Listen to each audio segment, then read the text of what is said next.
수학도 점수 하나만으로 이 아이의 모든 수학 실력을 알 수 없어요.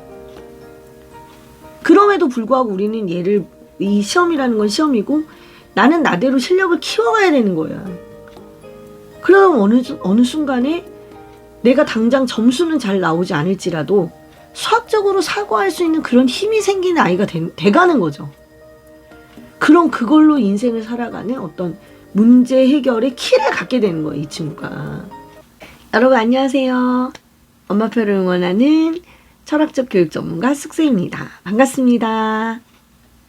오늘은 제가 시험 점수에 대한 이야기를 좀 해보려고 합니다. 이런 친구들 참 무섭다 하는 친구들이 있어요. 그러니까 애를 가르쳐 보면 정말 생각을 안 하고 그냥 무조건 외워서 어떻게 꾸역꾸역 머릿속에 집어넣는 친구들이 있거든요.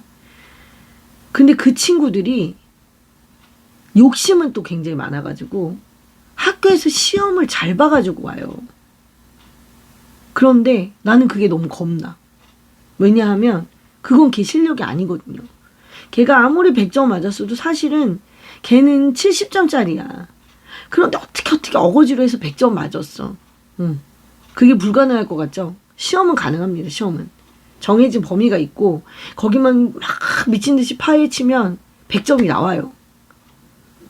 그런데 그런 애들이 초등학교 4학년, 5학년, 6학년 계속 100점 맞아. 그러면 어떻게 생각해요? 1, 2년 100점 맞는 게 아니라 9학년까지 꾸준히 100점 맞으니까 엄마가 생각할 때 얘는 잘하는 애라고 생각을 하거든요. 근데 나는 불안한 거야. 얘가 문제를 적용하는 능력도 떨어져. 오로지 좋은 건 암기력이야. 오로지. 그냥 무조건 외워. 문제도 외워. 공식도 외워. 다 외워가지고 점수는 나오는 거예요. 점수는 나오는데 이해력도 꽝이야. 뭔가 새로운 단원 들어갈 때마다 힘들어. 얘는 뭔가 공부 말고 다른 쪽으로 좀 더 깊이 쌓아야 얘가 좀 더 깊이 있는 공부를 할 수 있을 텐데 늘 그게 안타까운데 이게 안 돼. 그런 쪽으로 잘 안 되는 그런 친구야. 그런 친구들이 100점 맞아올 때마다 심장이 덜컥덜컥합니다. 이 다음에 어떡하지? 그런 생각 되게 많이 들거든요. 근데 엄마는 철석같이 그걸 아이의 실력으로 믿는 거죠. 그럴 때 비극이 찾아와요. 중학교 2학년 때면 그건 다 빵 터집니다. 진짜. 중학생이면 이제 더 이상 그걸 숨길 수가 없거든요. 그걸 아무리 외워도 그래 중학교까지도 외워서 어떻게 한다 칩시다. 고등학교 때까지 그걸 외워서 할까요? 안 돼요. 그건 어차피 뾰록나게 돼 있는 거예요. 그 실력이라는 게 그냥 막 달달달달달달 외워서 그 100점이 된 그 실력. 그건 자기 실력이 아니거든. 초등학교 때는 공부할 게 별로 없어요. 공부할 게 별로 없기 때문에 달달달 외워서 뭔가가 돼. 그래서 결과 위주의 공부를 하면 안 되는 거예요. 초등학교 때는. 결과 위주로. 100점만 맞으면 되지. 이런 위주로 공부하게 되면 공부가 엄청 얕은 공부가 됩니다. 그리고 과목별로 그냥 이것 조금 저것 조금 이런 식으로밖에 안 돼요. 수학도 전체를 다 훑는 게 아니야. 6학년 1학기 몇 단원 하나 딱 그거 하나. 단원평가 하나. 이런 공부를 해가지고 걔가 뭐가 되겠냐고. 중학교 때는 중간고사, 기말고사 범위가 딱 있죠. 이런 애들이 고등학교 때 모의고사 보면 점수 안 나와요. 모의고사 범위가 어디 있어? 전체인데. 내가 점수 얘기하면서 점수 얘기 안 해요.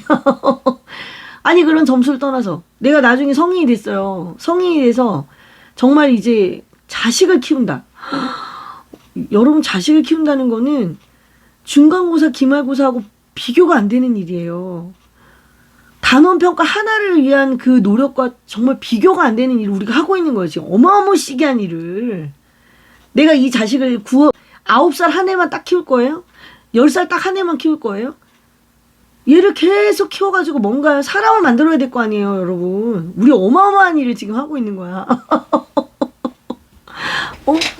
그런데 내 자식을 바라볼 때는 얘가 100점 맞았네? 그러니까 100점이 다지. 점수가 다인 애로 키우면 안 되는 거예요, 여러분. 제가 여러 가지 활동을 굉장히 많이 해요. 많이 하는데 그 중에 하나가 이제 구에 관련된 일을 합니다. 자원봉사 같은 것도 하고 아이들하고 같이 가족봉사 활동을 하고 있는데 그 활동 안에 고등학교 부모님들도 되게 많이 들어오세요. 근데 우리 봉사단체만 있는 게 아니라 다른 봉사단체들도 되게 많이 그러니까 가족 봉사단 안에 조가 되게 여러 조고 그 안에 고등학교 애들이 되게 많이 온단 말이죠.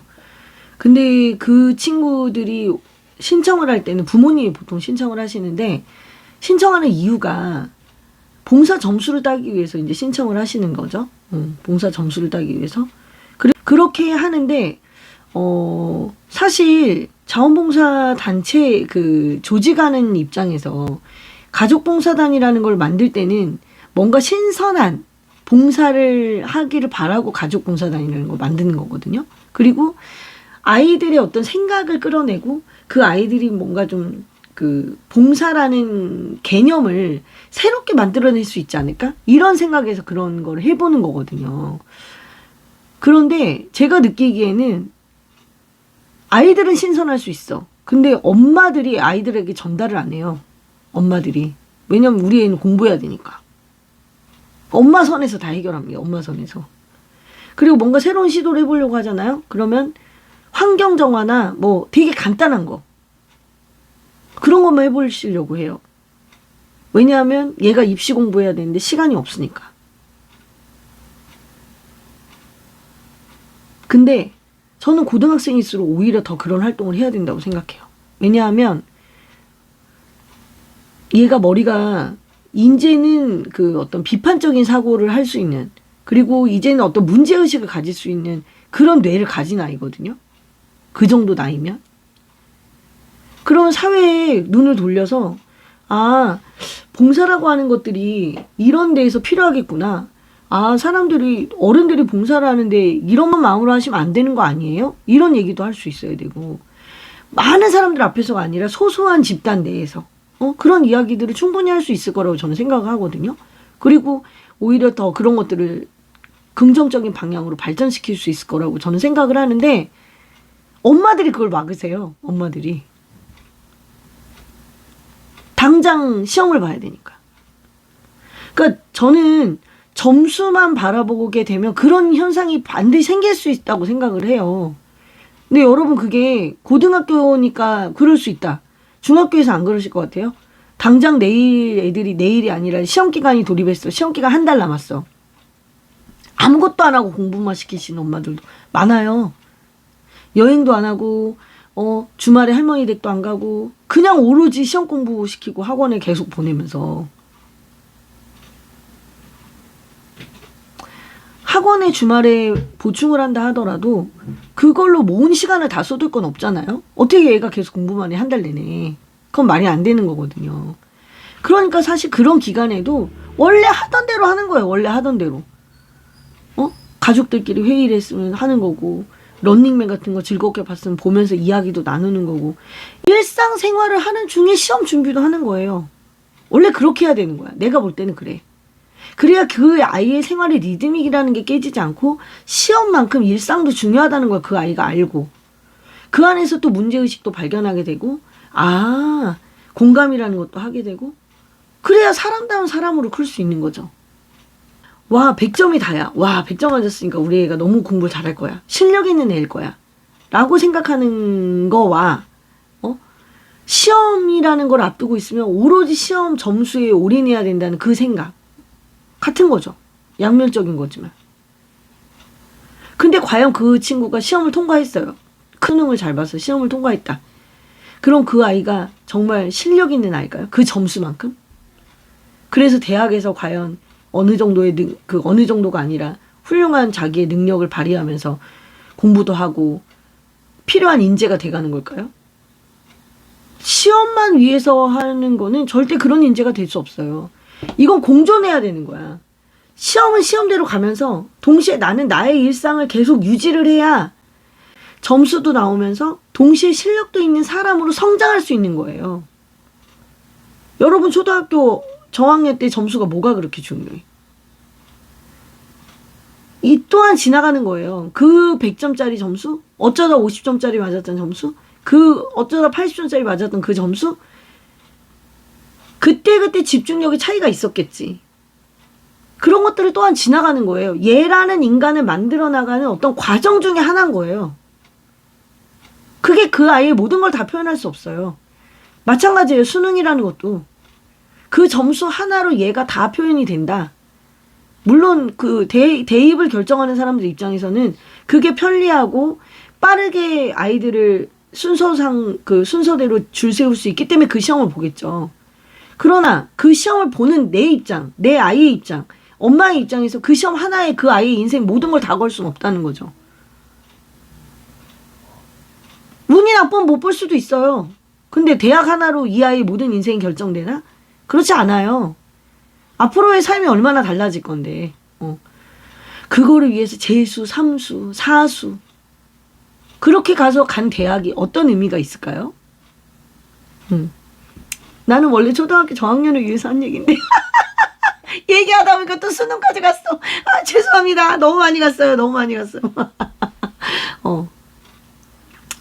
부모는 그걸 염두에 둬야 된다는 얘기 제가 하고 싶은 거예요. 점수에 연연해서도 안 되고 점수만 목표로 삼아서도 안 되는 거예요. 이게 얘의 실력이 될 수 없다니까. 얘의 실력은 시험이 아니라 일상에서 얘의 실력이라는 게 생기는 거예요. 시험은 그걸 확인하는 거야. 그런데 어쩌다가 확인했을 때 잘 될 때도 있고 안 될 때도 있어. 그렇다고 여기 얘 운명을 다 걸 수는 없는 거잖아. 얘의 운명은 어디에 있는 거예요? 시험이 아니라 그 곁길에 있는 거예요. 곁길에. 얘의 삶이 여기 있다고, 여기. 그거를 우리가 명심해야 된다고. 수학도 마찬가지예요. 수학도 점수 하나만으로 이 아이의 모든 수학 실력을 알 수 없어요. 그럼에도 불구하고 우리는 얘를, 이 시험이라는 건 시험이고 나는 나대로 실력을 키워가야 되는 거야. 그러면 어느 순간에 내가 당장 점수는 잘 나오지 않을지라도 수학적으로 사고할 수 있는 그런 힘이 생기는 아이가 돼가는 거죠. 그럼 그걸로 인생을 살아가는 어떤 문제 해결의 키를 갖게 되는 거예요, 이 친구가.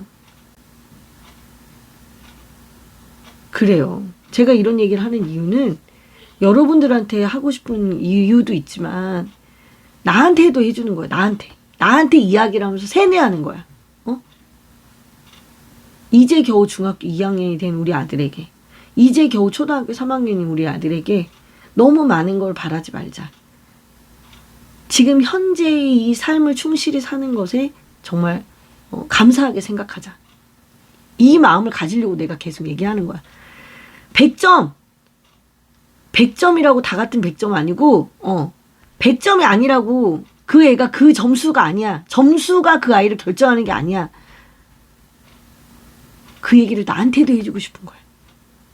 내가 학원에서 아이들에게 가르치는 아이들에게 지금 당장 얘가 못 알아듣는다고 해서 내가 이 아이를 포기하지 말라고 나한테 얘기해 주는 거라고. 같은 마음으로 우리 생각해보자.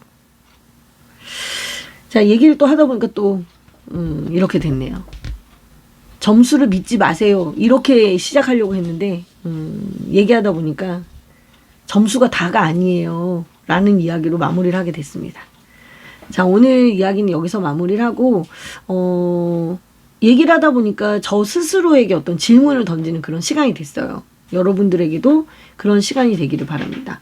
점수로 내 아이를 다 판단하는 건 아닌지, 점수가 오로지 실력이라고 생각하는 건 아닌지, 점수와 별개로 실력이 있는 아이로 키우려면 내가 어떻게 해야 될지 그런 고민을 많이 하는 시간이 되시길 바랍니다. 오늘 영상은 여기서 마무리하도록 하겠습니다. 네, 구독과 좋아요, 알람 부탁드립니다. 감사합니다. 안녕히 계세요.